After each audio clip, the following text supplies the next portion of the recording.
அதை எடுத்துக்கிட்டிங்கன்னா நல்ல வழியில் போகலாம்.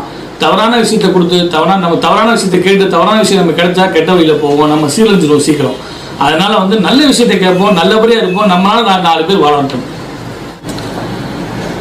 ஸோ ஒரு பிஸ்னஸ் மேன் அப்படின்னு பார்த்துட்டிங்கன்னா நான் ஒரு லெத்தாஜிக்கு வந்துடும், நம்ம தான் பிஸ்னஸ் பண்ணுறோமே அப்படின்னு வந்துடும். அது அப்படி பண்ணிங்கன்னா உங்களால் எதுவுமே சக்ஸஸ்ஃபுல்லாக பண்ண முடியாது.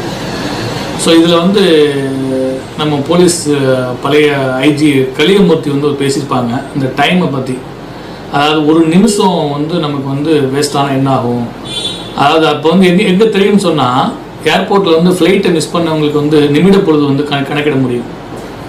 நிமிட பொழுது அதாவது உடல் அதுபோக ஆக்சிடென்ட் ஆனவங்களை பார்த்தீங்கன்னா மைக்ரோ செகண்டு ஒரு வருஷத்தை இழந்தவங்களை அவங்களுடைய ப்ரொமோஷன் பாதிக்கப்படும் போது இதை டாக்டர் ஒரு ஐஜி கலியமூர்த்தி சொல்லியிருக்காங்க. ஸோ அதை டீட்டெயிலாக கேட்டோம்னா இந்த நேரம்